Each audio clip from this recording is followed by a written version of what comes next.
They laughed when my hand trembled around the training baton. Sterling called me limp wrist in front of everyone. Blaze recorded it, posting my humiliation for thousands to mock. But none of them knew what I was hiding, or what I'd become when they pushed me too far. Karma was coming. This is the story of how I went from the weakest person in combat training to the one they all feared. It's about public humiliation, a viral video that destroyed me, and the moment I decided to stop hiding and start fighting back. If you've ever been underestimated or mocked for something beyond your control, hit that like button, drop a comment telling me your story, and subscribe, because this journey gets wild. My name is Wren, and I've spent most of my life learning to hide. Not my face, not my body, my right hand.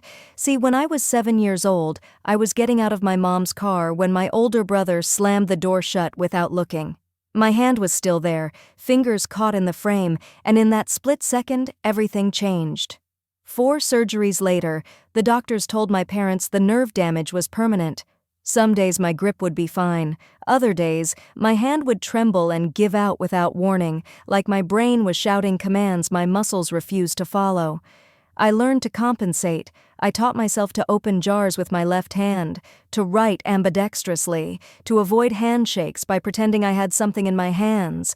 I became a master of misdirection, of making people look anywhere but at the one part of me that felt broken. And for years, it worked. I got through high school, through college, through life, all while carrying this secret shame that whispered I wasn't good enough, that I was damaged goods pretending to be whole. But I had a dream that wouldn't let me quit. I wanted to protect people.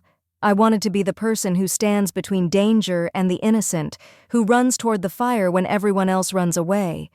So when I got accepted into the elite private security and combat training academy, one of the most competitive programs in the country, I felt like I'd finally outrun my past.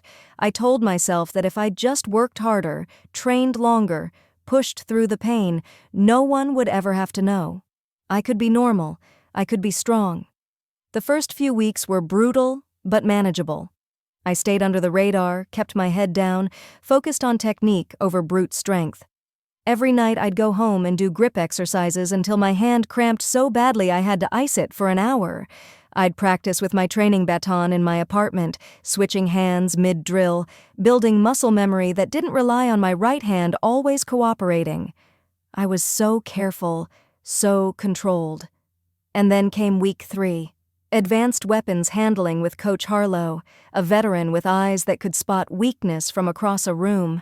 We were learning baton techniques, defensive strikes, disarming maneuvers, the kind of stuff that looks easy until you're holding a 2-pound metal rod and your instructor is barking orders like you're already in a life-or-death situation. When my turn came, I stepped onto the mat with my heart hammering against my ribs. I wrapped my fingers around the baton's rubber grip, felt the familiar weight of it, and started the drill. Then my hand betrayed me. It wasn't dramatic, just a small tremor, a tiny misfire in the connection between my brain and my muscles. But it was enough. The baton slipped from my grip and clattered against the mat, the sound echoing through the gym like a gunshot. For a moment, everything stopped. I felt every pair of eyes lock onto me, felt the heat crawl up my neck and flood my face. I heard the scattered snickers, the whispered comments I couldn't quite make out, but knew were about me. I grabbed the baton and tried again, my hand shaking now from adrenaline and fear. I completed the drill, sloppy and uncertain, while Coach Harlow watched with an expression I couldn't read. Disappointment, maybe, or pity. I didn't know which was worse. When I stepped off the mat, I could feel it, the small crack in my carefully constructed armor. And in a place like this, where weakness was blood in the water, I knew predators would start circling. I just didn't know how vicious they'd be. His name was Sterling, and he moved through the academy like he owned it. Because, in a way, he did. His father had donated an entire wing to the building, and everyone knew it. He was tall, broad-shouldered, with the kind of effortless confidence that comes from never having to prove yourself because your last name does it for you. Ex-military family, 3 generations deep, and he made sure we all knew it. He collected people around him like trophies, and his favorite was Blaze. A wiry guy with his phone perpetually in hand, always filming, always hunting for content that would get likes and shares and validation. After that day with the baton, I felt them watching me. It started subtly. Sterling would catch my eye across the training floor and smirk, whisper something to Blay, and they'd both laugh. I told myself I was being paranoid, that not everything was about me. But then came the confrontation I should have seen coming. I was leaving the locker room when Sterling approached with this expression of exaggerated concern plastered on his face. "Hey, Wren, you okay? That thing earlier was rough." His tone dripped with false sympathy, and I could see Blaze behind him, phone angled just right, pretending to scroll but definitely recording. I mumbled that I was fine and tried to walk past, but Sterling sidestepped to block me. His voice dropped the pretense. "Maybe you should try knitting instead. Seems more your speed with those weak-ass hands." The group around him erupted in laughter, and I felt something inside me shrivel up and die. I walked away with their voices echoing behind me, my face burning so hot I thought my skin might peel off. But that was just the opening act. The real nightmare came during partner drills a few days later. We were doing resistance band exercises for grip strength, and Coach Harlow, whether by cruel coincidence or deliberate test, paired me with Sterling. He made a performance of it immediately, announcing loud enough for everyone to hear that he'd go easy on me. When my hand cramped during the drill and I lost my grip completely, Sterling didn't just laugh. He transformed it into entertainment. He had already positioned Blay at the perfect angle, and now he mugged for the camera, mimicking my shaking hand with theatrical exaggeration. He grabbed Blaze's hand in a limp, dead fish handshake and christened me with a nickname that would haunt me, Limp Wrist Wren. The gym exploded with laughter. People I'd trained beside for weeks, people I'd considered friends, were doubled over. Even Coach Harlow's response was pathetically weak, just a half-hearted, settle down, toughen up, that did nothing to stop the humiliation coursing through my veins. I wanted to disappear, to sink into the mat and cease existing. That night, I learned what viral humiliation feels like. The video appeared on the Academy's unofficial social media page with the caption, "When you lie on your application," followed by a skull emoji and crying laughing faces. Within hours, 5,000 people had watched my weakness on display. The comments were vicious, strangers dissecting my failure, my appearance, my right to even be there. Screenshots spread through group chats like a disease. People from my hometown saw it. My family saw it. I sat on my apartment floor at 2 a.m, reading every single cruel comment until my eyes burned and my chest felt hollow. I should quit, I thought. I should disappear and let them forget I ever existed. But somewhere beneath the shame and the tears, something else flickered to life. It wasn't hope. It was rage, and rage, I would learn, could be sharpened into something useful. I arrived at the academy the next morning with my resignation already written in my head, every word rehearsed, every excuse polished. I'd say it wasn't the right fit, that I'd underestimated the physical demands, that I was pursuing other opportunities. Anything but the truth, that they'd broken me, that Sterling had won, that I was exactly as weak as the video made me look. I walked into the gym early before anyone else arrived, planning to pack my locker and disappear before I had to face another round of mockery. That's when I found Rowan sitting alone on the edge of the sparring mat, wrapping their hands in silence. Rowan was the kind of person who moved through the academy like a shadow, present but unnoticed, capable but quiet. We'd exchanged maybe a dozen words in 3 weeks, but when they looked up and saw my face, saw the duffel bag in my hand and the defeat in my posture, they said 4 words that stopped me cold. "Don't let them win." I tried to brush it off, muttered something about it not being worth it, but Rowan cut me off. They pulled back their hair and tapped their left ear, where a small hearing aid sat nearly invisible.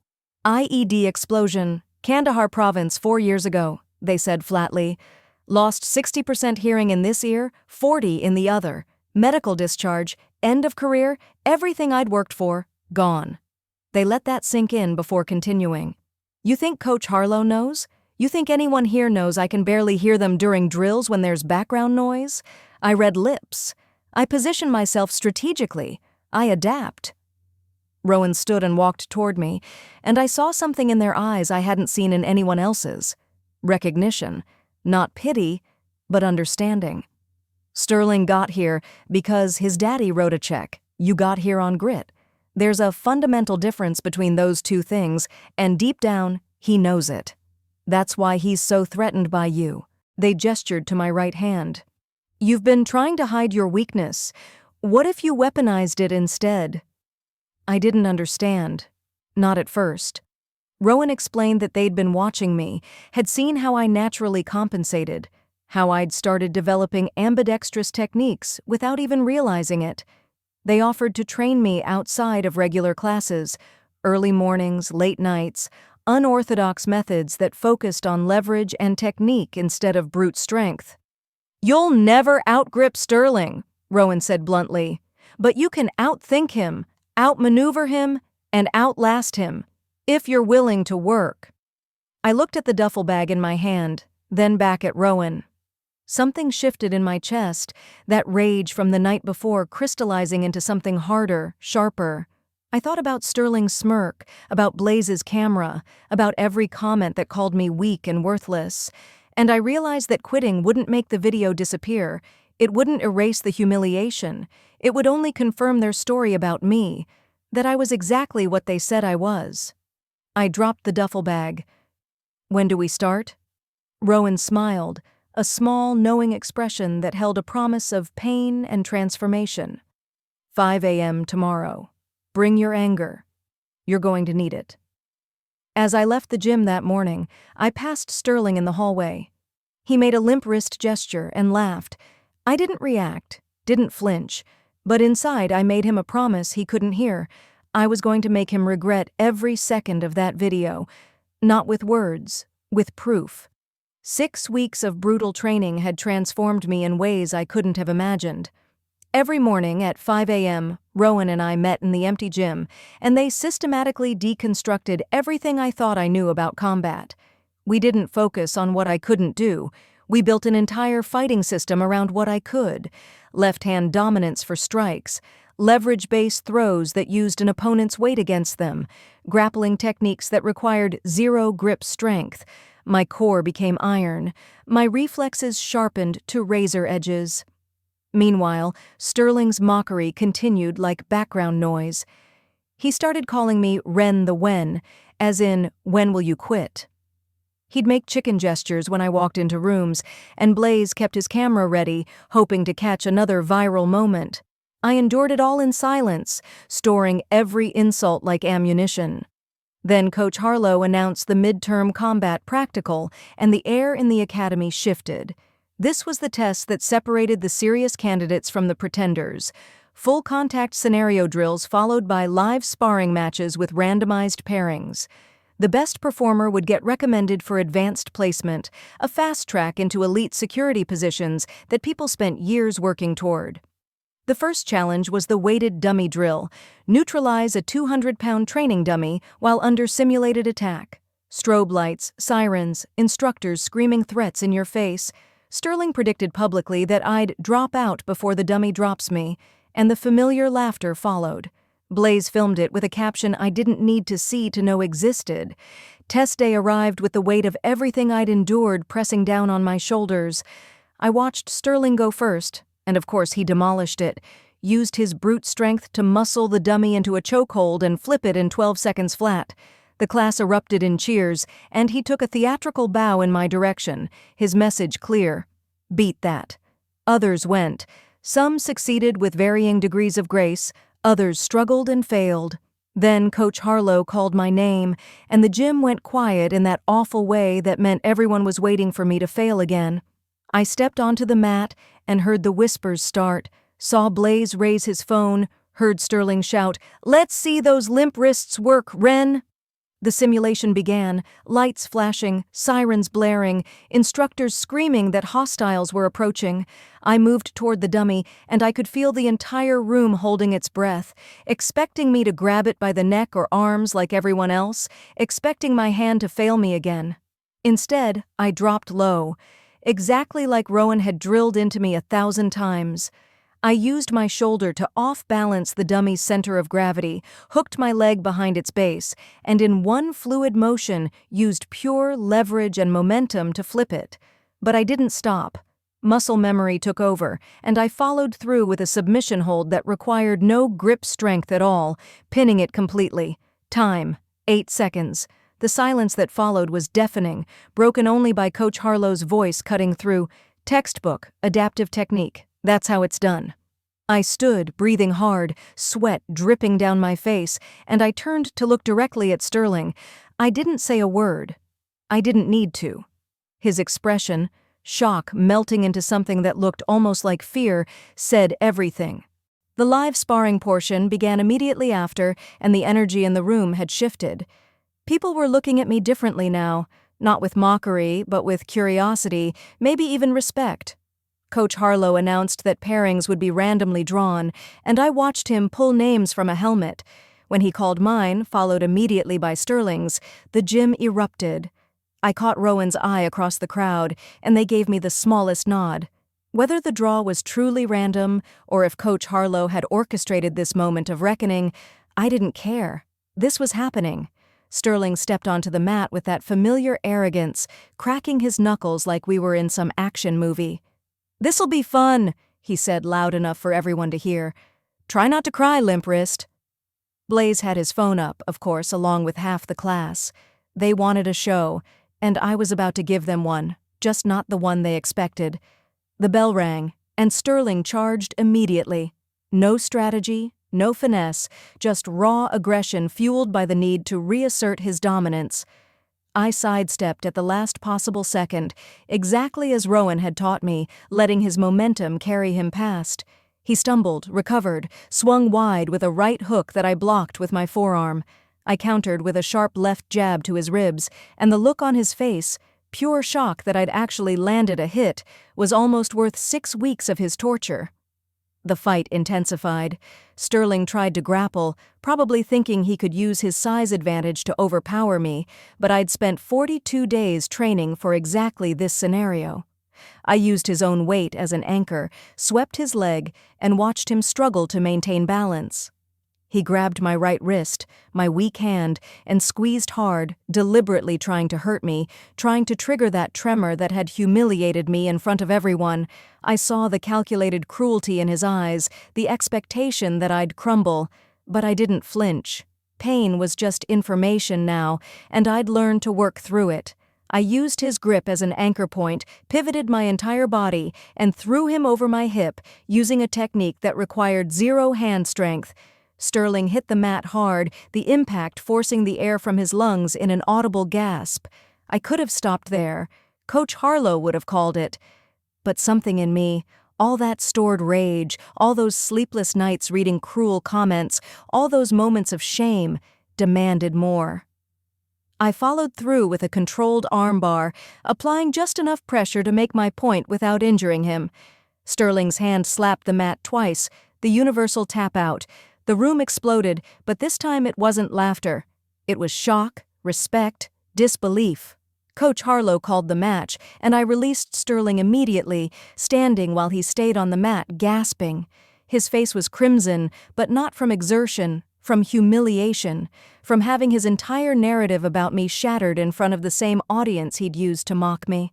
I leaned down, close enough that only he could hear me over the noise, and said 5 words I'd been saving for 6 weeks. "Guess those limp wrists work just fine." As I walked off the mat, I passed Blaze. His phone was still recording, and for once, I hoped the video went viral. Let them see the whole story. Let them see what happens when you underestimate someone's capacity to evolve. The aftermath of that fight rippled through the academy in ways I hadn't anticipated. Blaze approached me the next day, his phone conspicuously absent from his hand for the first time since I'd met him. He mumbled an apology, said he'd delete the videos, that he hadn't realized how far things had gone. I looked at him for a long moment, then told him something that surprised us both. "Don't delete them. Leave them up. Let people see where I started." Because I'd realized something crucial.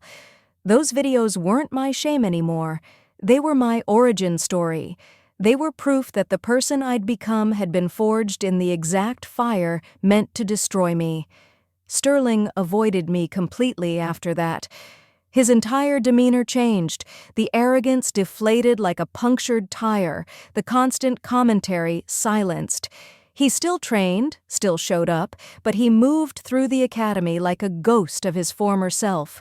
Part of me wanted him to apologize, to acknowledge what he'd done, but Rowan told me something that stuck. Some people will never apologize because admitting they were wrong means admitting what they are. I decided I didn't need his words. His silence was confession enough. Other classmates started approaching me, some with genuine apologies, others asking for training advice, wanting to know how I'd transformed so completely. Coach Harlow pulled me aside after class one day and offered me the advanced placement recommendation. "You've demonstrated the kind of adaptability we need in the field," he said. "Anyone can be strong when everything's working. You showed us what strength looks like when it has to be earned, but the real victory wasn't the recommendation or the respect or even the defeat of Sterling. It was what I saw when I looked at myself in the locker room mirror that night, someone who'd stopped apologizing for existing, someone who'd turned their greatest vulnerability into their most valuable asset." 3 months later, I graduated top of my class in adaptive tactics and technique. The Academy created a new training module based on my methods, teaching people how to compensate for physical limitations, how to fight smarter instead of harder. They asked me to help design it, and I said yes. Sterling graduated too, quieter and humbler, and I'd occasionally catch him watching my demonstrations with something that might have been respect. Blaze actually asked to interview me for a redemption story post. I declined politely. Some stories don't need his platform. Rowan and I stayed close, eventually starting a side business teaching self-defense to people with disabilities, people who'd been told their entire lives that they were too weak, too broken, too limited. We showed them what I'd learned, that limitations only define you if you accept someone else's definition of strength. Now, standing alone in the gym where this all began, I wrap my hands. The right one still trembles sometimes, probably always will, and I think about everything that led me here. The mockery, the viral humiliation, the moment I almost quit. Sterling laughed at what I couldn't do, but he never asked what I could. He saw a weakness and assumed it was the whole story. He was wrong. They all were, and that was their mistake, not mine. Sterling never apologized, and honestly, I don't need him to. His mockery pushed me to become someone he'll never be, someone who adapts, who perseveres, who proves that strength isn't just physical. To anyone who's been underestimated, dismissed, or humiliated for something beyond your control, use it. Let it fuel you, not break you. If this story resonated with you, smash that like button. Tell me in the comments about a time you proved someone wrong. Subscribe and hit the bell, because I've got more stories of underdogs who came out on top. And remember, they can mock your grip, but they can't stop your rise.